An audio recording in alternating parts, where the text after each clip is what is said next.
E aí, pessoal, beleza? Gente, é o seguinte, aqui eu vou estar fazendo a correção com vocês, que eu tinha pedido para vocês resolverem as atividades e construir os gráficos cartesianos, tá certo? E também para a gente ver, classificar cada função aí. Então, na primeira função nós temos ali y igual menos x, certo? Eu passei alguns valores para vocês lá para o eixo de x, mas eu disse que era assim por opção de vocês. Tá? Tinha passado, se eu não me engano, 5, 6, 7 e 8 aqui para o nosso eixo de x, certo? Então, vamos utilizar esse valor. Então, nós temos x, né, que é o eixo de x aqui, e o y, que a lei de formação da nossa função é determinada aqui por menos x. Os valores de x, 5, 6, 7 e 8, certo? Bom, a partir daí, gente, eu vou fazer o seguinte. Se vocês notarem, nessa função aqui, eu só tenho o valor variável, não tem valor fixo nenhum. Então, o valor vai variar de acordo com o valor de x, já que eu tenho x aqui como variável. Então, na primeira linha, nós temos o x é 5, como ele é negativo, fica negativo. No segundo, o x é 6, com sinal de negativo, ele fica negativo 6. Menos aqui, que é negativo, e com o x, que é 7, fica negativo 7. Da mesma forma, negativo 8. Então, nós temos aqui os pares ordenados. No eixo de x é 5 e no y menos 5. No eixo de x é 6, y menos 6. E assim por diante. Tá? Por que ficou negativo? Justamente pela função. E por que ficou só os mesmos valores aqui com os sinais invertidos? Porque essa é a função. Eu não tenho valor fixo nenhum. A partir daí, o que eu vou fazer?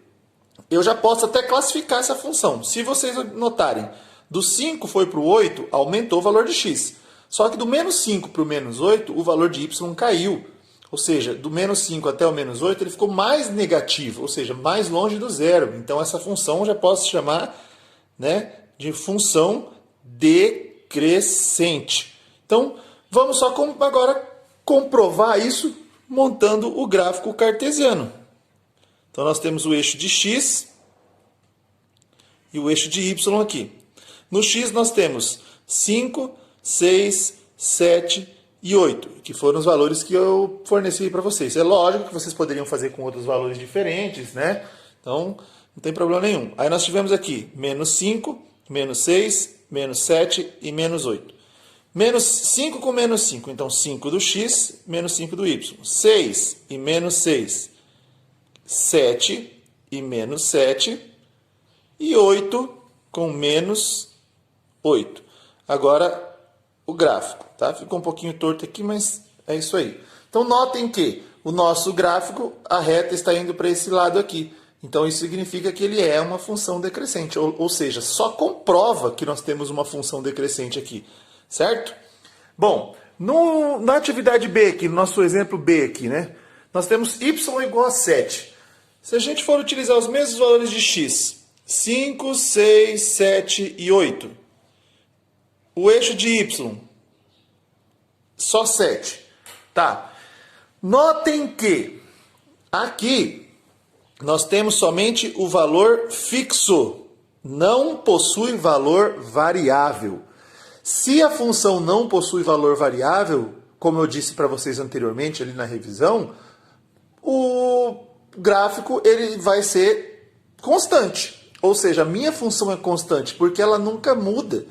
Certo? Se aqui é 7, ele vai continuar sendo 7 para qualquer valor de x. Eu posso colocar x 10, 12, 15, 30, 20, menos 10, menos 200, enfim, vai continuar sendo sempre 7. Então, em todos os casos, o eixo de y é 7. Então, aqui eu já provo que eu tenho uma função constante. Ou seja, ela não muda de valor. Então, agora vejam bem, isso aqui. Vou construir o gráfico, certo? Eixo de x, eixo de y. O y é 7. No x, 5, 6, 7 e 8. Agora, fazendo o quê? Vamos ligar aí 5 com o 7, porque ele permanece aqui. 6 com o 7, 7 e 7, 8 do x, 7 do y. Então, notem que, para qualquer valor que eu atribuir para x, sempre vai ser 7. Se eu tivesse valores negativos, continuaria sendo 7. Então isso aqui é uma função constante. Por quê? Porque ela não muda. Certo, gente? Bom, agora a gente vai ali para a atividade C, certo? Então nós temos aqui y igual a x menos 3. Valores de x, para o eixo de x, 5, 6, 7 e 8, como nós aí estipulamos para vocês aí. Y igual a x menos 3.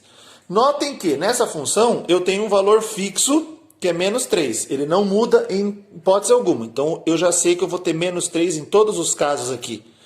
Beleza? Bom, agora aqui eu tenho 5 no x. E o x aqui é só substituir por 5, agora por 6, por 7 e por 8. Por quê? Porque aqui é o x. E o eixo de x eu tenho esses valores. E aqui eu vou resolver para achar os pares ordenados. 5 menos 3, 2. 6 menos 3, 3. 7 menos 3, 4. 8 menos 3, 5. Analisando a partir daí, o que eu posso concluir? Eixo de x do 5 foi para o 8. Então nós temos um aumento. Do 2 foi para o 5. Houve um aumento também. Se aumentou o eixo de y, a minha função ela é crescente, certo?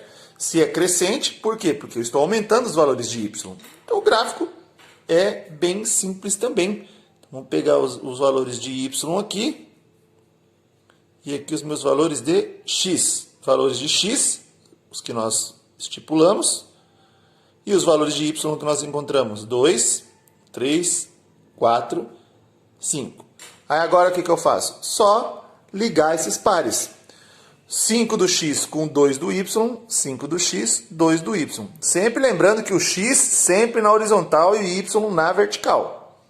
6 do x e 3 do y.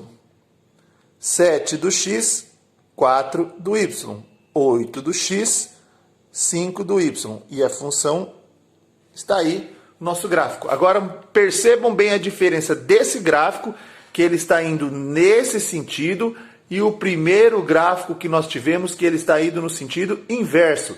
Então esse inverso aqui, ele vai ser a função decrescente, e o nosso gráfico indo nesse sentido, aumentando os valores de x, aumentando o y, nós temos a nossa função crescente.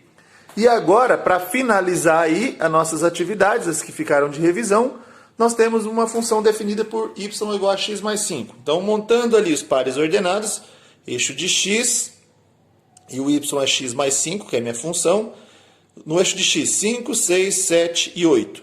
O y, eu vou observar o seguinte, qual é o valor constante, ou seja, o valor fixo nessa função aqui, que não muda? É o mais 5, então ele vai aparecer em todos. Por que isso? Porque ele já é o valor fixo, ele não muda.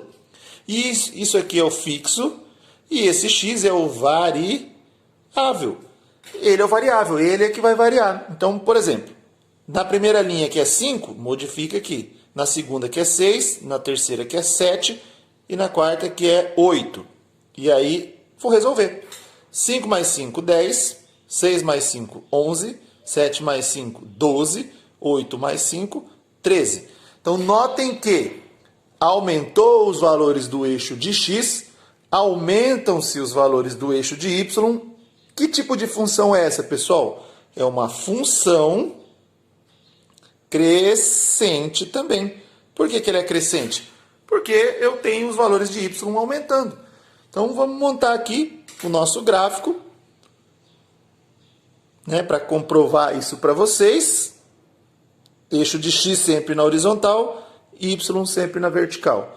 Então, nós temos 5, 6, 7 e 8.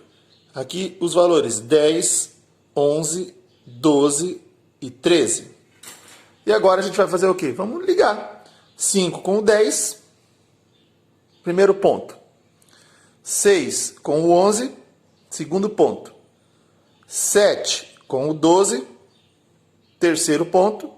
Finalizando 8 com o 13. 8 e 13, 7 e 12, 6 e 11, 5 e 10. Cada um com o seu pontinho aqui. E aí a gente faz o quê? A reta aqui. Certo? Então, aqui comprova que nós temos uma função crescente, porque à medida que eu aumentei os valores de x, meus valores de y foram subindo. Se eu tivesse aqui 9, ele seria mais alto. 10 seria mais alto. E assim por diante. Certo, gente? Então, aí estão corrigidas as atividades em cima do conteúdo que a gente viu aí de revisão, tá? Espero que vocês tenham entendido e até a próxima aula, certo?